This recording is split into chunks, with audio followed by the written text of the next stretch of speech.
Quantos aqui necessitam e desejam que Deus multiplique alguma área da sua vida? Quantos aqui? Necessitam ou desejam que Deus multiplique alguma área? Então eu quero compartilhar com vocês, irmãos, uma palavra que vai nos ajudar muito a entender como Deus pode transformar algo simples em um grande milagre da multiplicação. Como Deus pode multiplicar algo muitas vezes insignificante aos nossos olhos em uma grande transformação para a glória do Senhor. Quero te convidar para abrir a sua Bíblia no livro de 2 Reis, no capítulo 4, nós leremos do verso 1 ao verso 7. 2 Reis, capítulo 4, a partir do verso 1, para quem não trouxe a Bíblia, nós vamos projetar aqui também no telão. Gente, como é bom a gente abrir nossa palavra e manuseá-la, isso é muito importante e traz comunhão entre nós e o Senhor. 2 Reis, capítulo 4, a partir do verso 1, a Bíblia diz assim: certa mulher, que era viúva de um dos membros de um grupo de profetas, foi falar com Eliseu e disse: o meu marido morreu. Como o senhor sabe, ele era um homem que temia a Deus, o Senhor. Mas agora, um homem a quem ele devia dinheiro veio para levar os meus 2 filhos, a fim de serem escravos, como pagamento da dívida. Eliseu perguntou: o que posso fazer por você? Diga, o que é que você tem em casa? Não tenho nada a não ser um jarro pequeno de azeite, respondeu a mulher. Eliseu disse: vá pedir que os seus vizinhos lhe emprestem muitas vasilhas vazias. Depois você e seus filhos entrem em casa, fechem a porta e comecem a derramar o azeite nas vasilhas e vão pondo de lado as que forem ficando cheias. Então a mulher foi para casa com os filhos, fechou a porta, pegou o pequeno jarro de azeite e começou a derramar o azeite nas vasilhas, conforme os seus filhos iam trazendo. Quando todas as vasilhas estavam cheias, ela perguntou se havia mais alguma. Essa foi a última, respondeu um dos filhos. Então o azeite parou de correr. Ela foi e contou ao profeta Eliseu. Aí ele disse: venda o azeite, pague todas as suas dívidas, ainda vai sobrar dinheiro para você e os seus filhos irem vivendo. Queria convidar você a fechar os seus olhos, vamos meditar e orar. Senhor, nós te agradecemos, Pai, pela graça e o favor. Obrigado. Obrigado porque hoje será uma manhã de multiplicação. Obrigado, Deus, porque o Senhor tem nos ensinado através da Tua palavra tudo aquilo que o Senhor queria que nós soubéssemos. Todas as revelações estão nas Escrituras e nós trememos e tememos diante do Senhor e diante da Tua palavra. Ajuda-nos, Pai, a entender, abre o ouvido do nosso coração, para que hoje, nessa manhã, tenhamos corações férteis para receber a Tua palavra. Assim eu oro, em nome de Jesus, amém e amém. Vocês estão preparados? Glória a Deus. Irmãos, essa é uma palavra muito conhecida entre nós cristãos, mas eu creio que Deus quer mostrar para nós nessa manhã uma nova forma, um novo ângulo de ver esse texto. Essa passagem ela é famosa porque quando pregada ou quando falada em púlpito, fala-se muito sobre multiplicação. Uma viúva que tinha um pequeno jarro de azeite, então vê o seu azeite multiplicado pela multiforme graça de Deus. E é claro que nós, seres humanos, sempre, irmãos, precisamos que Deus multiplique alguma área da nossa vida, todos nós. Se você está bem financeiramente, talvez você necessite de uma multiplicação na área emocional. Se não na emocional, talvez na sentimental. Ou se não na sentimental, às vezes um filho, uma família, uma doença, alguma coisa que você precisa de cura e precisa da multiplicação de Deus.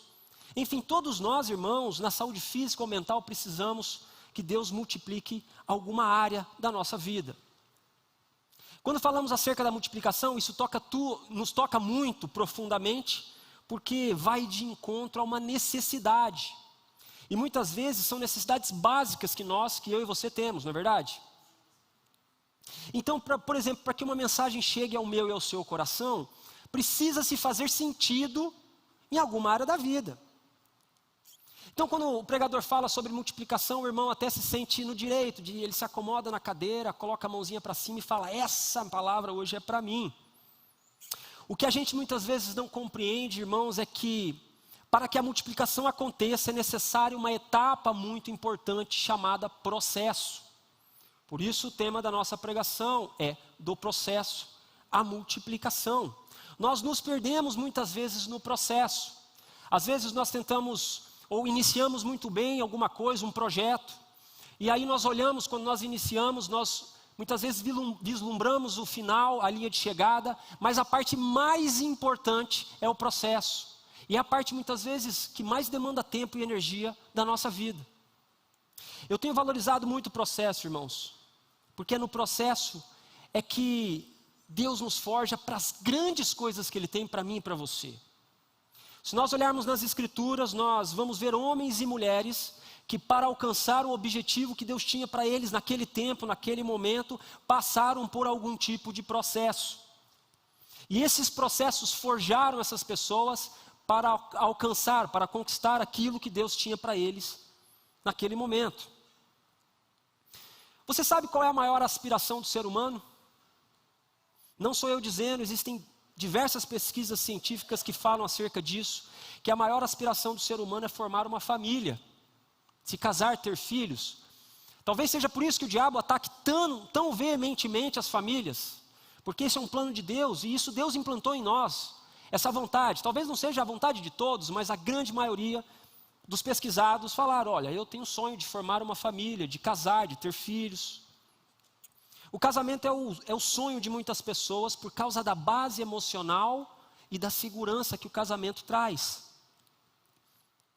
Só que enquanto nós estamos focados nesses sonhos, muitas vezes nós temos comportamentos que estão de certa forma criando situações que podem desestruturar a nossa família.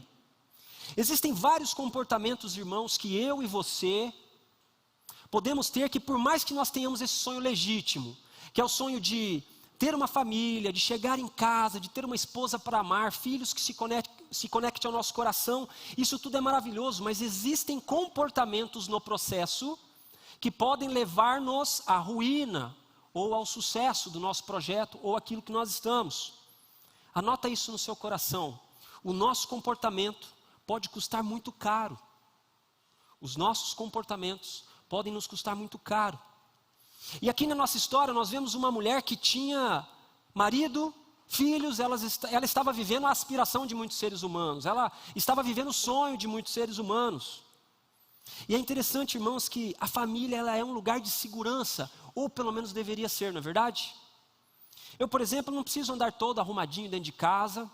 Minha esposa não precisa estar toda maquiada o tempo inteiro, porque lá nós somos quem somos. Por isso nos traz segurança. Mas tem algo que facilita muito uma família, um negócio, um projeto que você esteja. É quando você serve a Deus e teme ao Senhor. Porque quando você serve a Deus e teme ao Senhor, isso reduz muito a possibilidade do nosso projeto dar errado.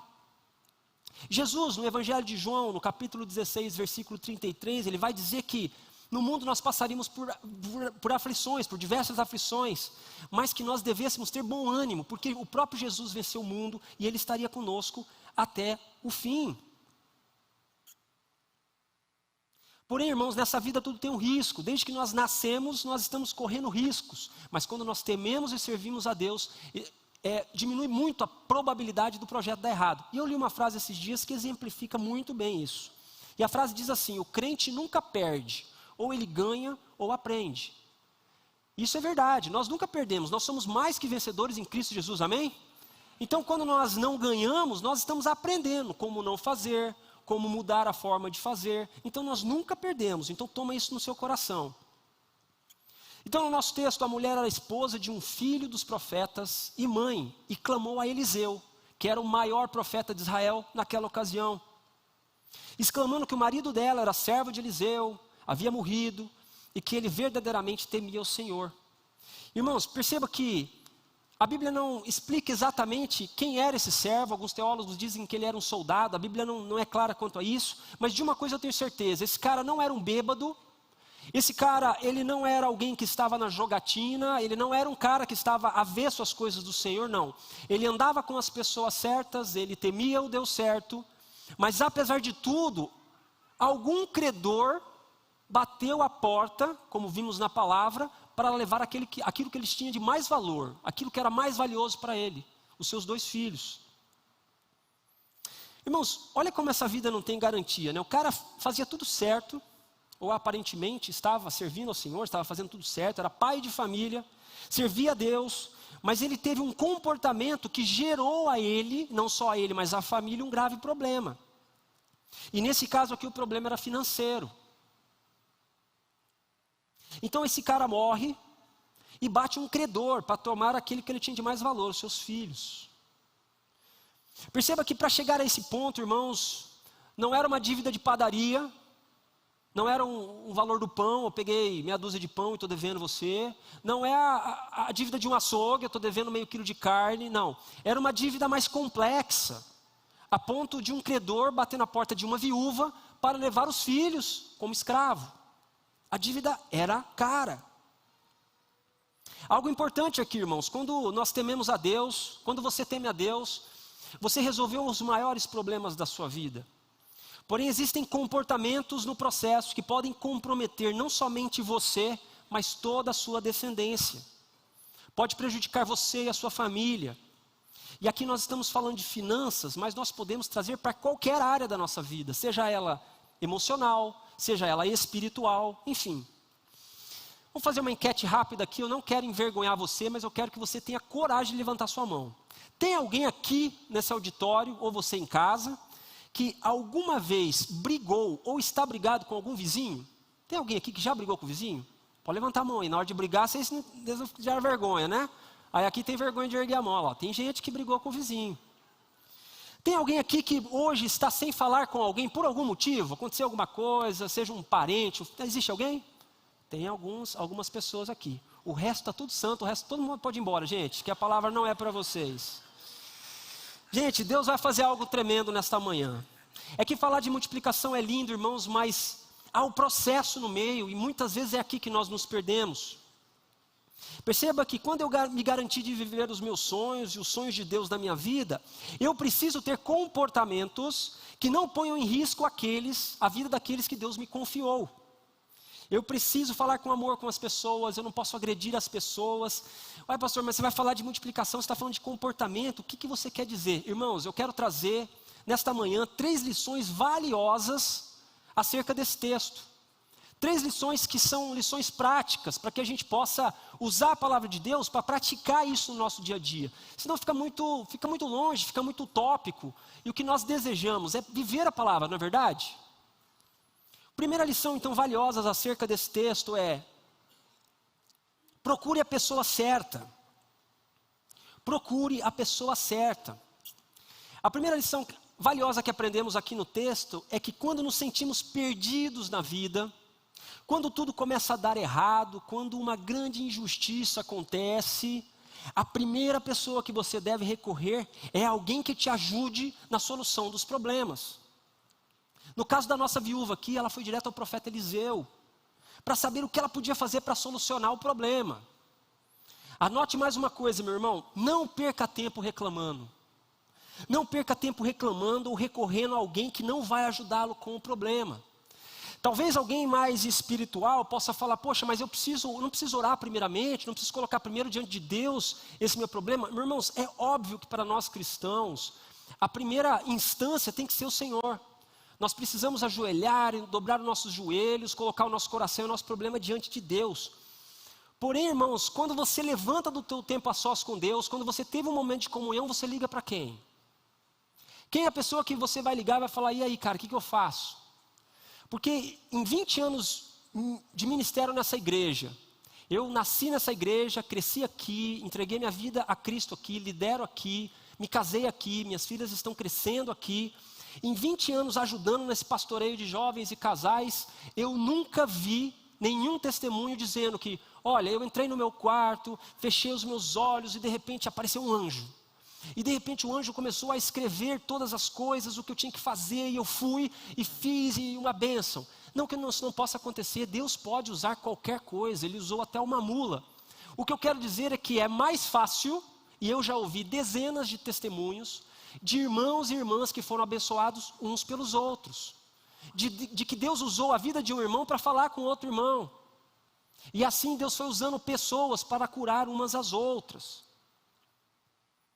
Quando o bicho pegou, o dinheiro acabou, a fama se foi e a injustiça chegou, o credor bateu a porta, dizendo que ia tomar os seus filhos. Quando ela perdeu a noção do que fazer, a primeira pessoa que ela pensou em recorrer foi o profeta.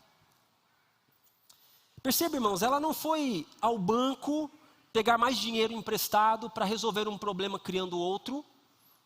Ela não tentou negociar, faz o seguinte, me leva no lugar dos meus filhos e deixa os meus filhos.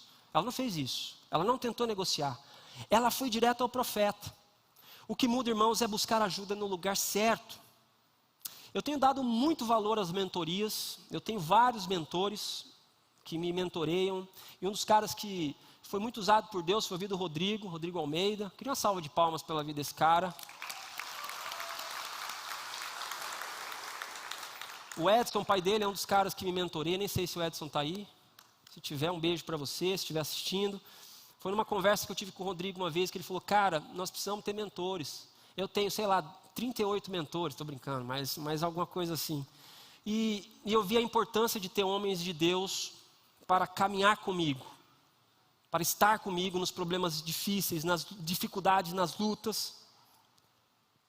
Eu tenho alguns mentores que me ajudam, são homens de Deus, tementes a Deus, que sempre trazem palavras e insights para mim, para a solução de muitos conflitos que eu tenho, irmãos. Além do ministério, eu sou empresário, tenho uma empresa, e a dificuldade que nós temos lá, a dificuldade que eu tenho em casa, eu preciso de ajuda, eu preciso buscar ajuda com pessoas certas, por mais que eu ore, por mais que eu tenha comunhão com Deus, mas eu preciso ter homens valentes que estejam comigo na caminhada.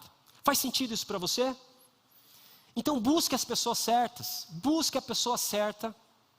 Essa é a primeira lição valiosa. Segunda lição valiosa, cuidado com o seu comportamento. Mesmo você temendo a Deus, mesmo você servindo ao Senhor, irmãos, cuidado com o comportamento, porque Ele certamente pode fazer o seu futuro desandar. O futuro dessa família foi prejudicado por decisões e comportamentos errados desse pai na área da finança. A Bíblia, como disse, não explicita quanto ao que esse homem fazia, mas pelo contexto nós podemos perceber que ele foi ao longo do tempo criando algumas dívidas e acabou se prejudicando nesse meio do caminho. Um dia esse cara morre e os maus comportamentos afetaram a sua família. E o problema, irmão, sempre estoura nos momentos de fraqueza, não é verdade? Eu não sei você, mas acontece comigo. Sempre quando eu estou apertado, acontece alguma coisa que eu falo, meu Deus, não podia acontecer isso agora. Quebra uma máquina de lavar, estraga um telhado, seu pneu fura, seu carro quebra. Sempre nos momentos que você está mais difícil de grana, não é verdade? Irmãos, há dívidas que nós muitas vezes não perguntamos a Deus se nós poderíamos contrair, porém a gente quer que Deus nos livre quando nós estamos todos enroscados, não é verdade? Mas eu tenho aprendido uma oração, irmãos. Eu também já me enrosquei em dívidas que eu não perguntei ao Senhor, Deus, era para mim fazer isso? E eu acabei entrando. E depois eu fiz uma oração, irmãos, bem sem vergonha, mas ajudou. Aí a oração era assim, Senhor, Senhor de misericórdia, abrevia esse tempo. Abrevia esse tempo, que seja um tempo breve, para que eu não sofra tanto. E ajuda, irmãos. Cornélio Van Til, que ele é um filósofo e teólogo, vai dizer em um dos seus livros sobre o tripé para se viver uma vida que agrade a Deus, comportamentos que nos ajudam na caminhada. Ele fala sobre vontade cativa, ou seja, a nossa vontade estar cativa às mãos do Senhor, ao coração de Deus. Inteligência humilhada, ou seja, a nossa inteligência não pode sobressair as outras pessoas, a gente tem que se humilhar, porque Deus é o Deus onisciente, onipotente. E coração aquecido. Como viver sem ter um coração aquecido em Deus, pegando fogo? Eu estava, semana retrasada, ministrando um curso de finanças, convidado por uma secretaria municipal, e lá a gente estava falando sobre alguns assuntos sobre dívidas. E existem várias pesquisas que apontam para as dívidas e o relacionamento conosco. Nós estamos envolvidos em 99% das vezes de cunho emocional, a dívida tem esse cunho emocional. Por isso que hoje em dia nós estamos aí num grande funil, né? Se você sair daqui, você sair do culto, a hora que você abrir o seu celular, qualquer coisa que você abrir, vai estar lá o tênis que você estava procurando, o carro que você estava querendo trocar, ou aquela calça que você viu. Enfim, nós estamos o tempo todo nessa boca desse funil. E muitas vezes nós compramos, eu não sei você já teve a impressão de comprar um negócio e falar, meu Deus, para que eu comprei isso? Nem precisava disso. E isso acontece porque nós estamos envolvidos emocionalmente. As pessoas se endividam muitas vezes por motivos fúteis. E aqui nós estamos vendo um homem que temia Deus, mas que pode ter no meio do caminho se encrencado por momentos, por prazeres momentâneos. Na continuação da história, o profeta Eliseu pergunta para ela o que ela tem em casa, e ela diz: eu não tenho nada, a não ser uma pequena vasilha de azeite. Irmãos, no mês passado eu estive em Santa Catarina, viajando de férias com a família, estivemos lá com a Emily, com o Ricardo, com a família deles também, e é impressionante, nós passávamos naquelas BRs, e nós víamos assim, muitos cenários assim, olhava aqueles vales, aquelas casas tudo cheio de água, estradas bloqueadas. Sabe quando você está assistindo a TV e aparece uma senhora, às vezes muito humilde, dando uma entrevista e falando assim: olha, eu perdi tudo nessa enchente. E aí você vai ver, ela não tinha nada.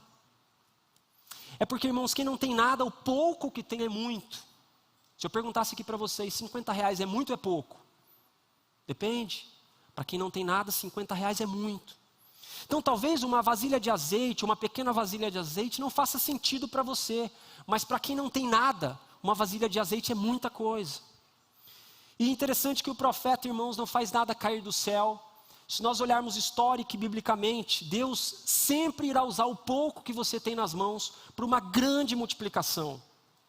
Talvez algo que seja insignificante aos teus olhos, é ali que é a chave de partida, que é a chave de ignição para Deus te levar para o outro nível. Então, meus irmãos, o nosso comportamento pode nos ajudar ou nos atrapalhar, ou atrapalhar os planos que Deus tem para você. E a terceira lição valiosa é: viva de bem com todos ao seu redor, viva de bem com todas as pessoas. A terceira coisa então acontece, Eliseu dá uma ordem que só foi possível ser cumprida porque essa mulher vivia bem com todos à sua volta. Vocês lembram da enquete que nós fizemos, quem brigou com os vizinhos? A ordem era: vai a todos os teus vizinhos e pega todas as vasilhas emprestadas que você conseguir. E o texto nos mostra que eram muitas vasilhas. Isso mostra que essa mulher, ela era emocionalmente boa de se lidar. Era uma mulher que tinha tranquilidade no tato com as pessoas. E hoje nós estamos falando de ser emocionalmente saudável. Irmãos, hoje o mundo está doente, as pessoas brigam por poucas coisas. Imagina você precisar de alguma coisa justamente do vizinho que você brigou a vida toda. Ou pior, imagina você precisando de alguém que você brigou muitas vezes por motivos fúteis, mas que agora é questão de vida ou morte, você está na mão da pessoa. Ninguém sabe o futuro, por isso viva bem com todos. O apóstolo Paulo, em Romanos, no capítulo 12, versículo 18, vai dizer um versículo que casa bem com isso. Ele vai dizer assim: se possível, o quanto depender de vós, tende paz com todos os homens. Se possível, o que depender de você, viva de bem com todos. E graças a Deus, irmãos, essa mulher se dava muito bem com seus vizinhos, não devia fazer fofoca na vizinhança, não devia fazer facções, dissensões, ela era boa de se lidar. E a história então continua. A Bíblia nos conta que ela pegou as vasilhas, fechou a porta do quarto diante dos seus filhos e começou ali a derramar o azeite dentro dos vasos. Então o milagre começou, irmãos. E tem um paralelo aqui que eu quero fazer com as palavras de Jesus, no Evangelho de Mateus, no capítulo 6, versículo 6. Jesus falou algo importante que eu quero remeter a esse texto. Nós, muitas vezes, irmãos, lemos a Bíblia de forma errada. Passamos despercebidos por um monte de texto. E muitas coisas, às vezes, detalhes que Deus faz, que Deus fala. E aqui Jesus está nos ensinando a orar em Mateus, capítulo 6, versículo 6. Ele fala assim: mas tu, quando orares, entra no teu quarto, fecha a porta. Alguma similaridade com esse texto dessa mulher? Ora ao teu pai que está em secreto, e o teu pai que vem em secreto te recompensará publicamente.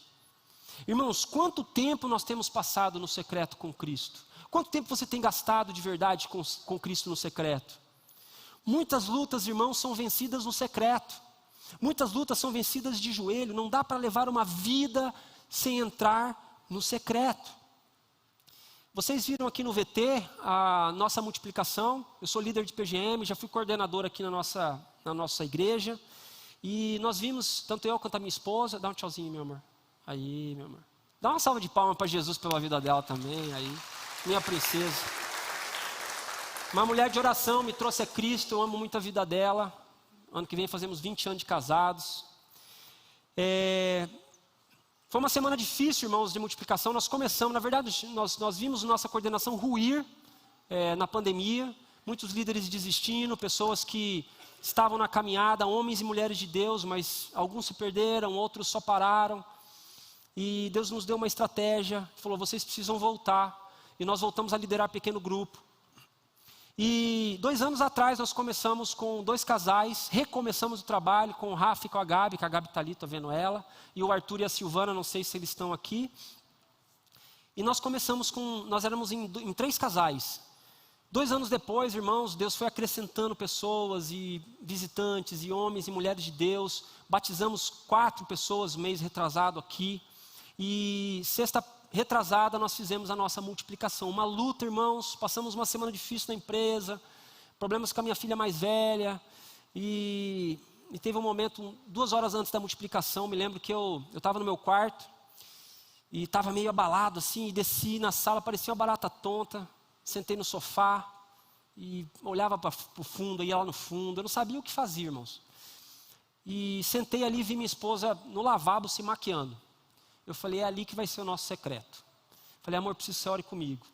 E eu me lembro que ela se maquiando e orando comigo, irmãos. Senhor, abençoe meu marido.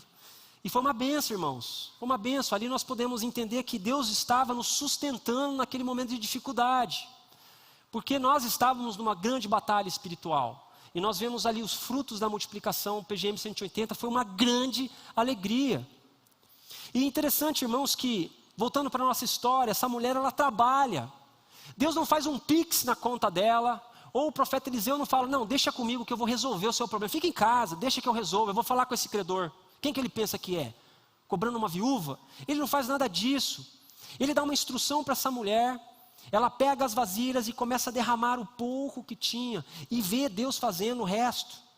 Quando os vasos já se encontravam cheios e ela pediu mais vasos, um dos seus filhos disse, mãe, não tem mais vaso.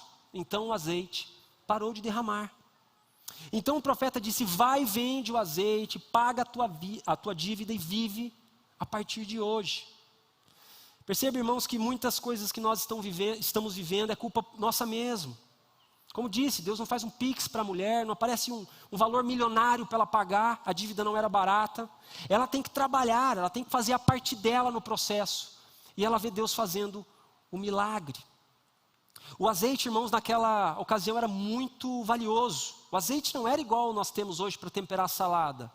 O azeite se fazia fogo, se fazia luz. O azeite mais simples se fazia sabão.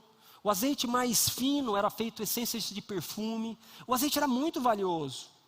A dívida não era barata, a ponto do credor ter que levar os seus 2 filhos. Mas o milagre da multiplicação, com o milagre da multiplicação, essa mulher sai no mesmo dia de endividada, a possibilidade da escravatura para a aposentadoria, irmãos. Ela ficara aposentada no final do dia. Porque com a multiplicação ela poderia vender o azeite, pagar a dívida e continuar vivendo. Quantos aqui desejam multiplicação na sua vida? Quantos aqui desejam que Deus faça uma multiplicação na sua vida?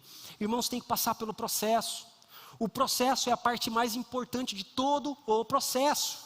O processo é onde Deus vai te forjar. E assim como Deus fez com essa mulher, viver um dia sobrenatural, da possibilidade da escravatura dos filhos para a abundância. Porque ela tinha esses 3 valores, essas 3 lições enraizadas no seu coração. Ela buscou a pessoa certa, ela foi no profeta quando o bicho pegou ali. Ela tinha um bom comportamento, e nós podemos fazer até um paralelo com o comportamento do marido, que não teve um bom comportamento assim, enroscou toda a sua família, e ela vivia bem com todos à sua volta.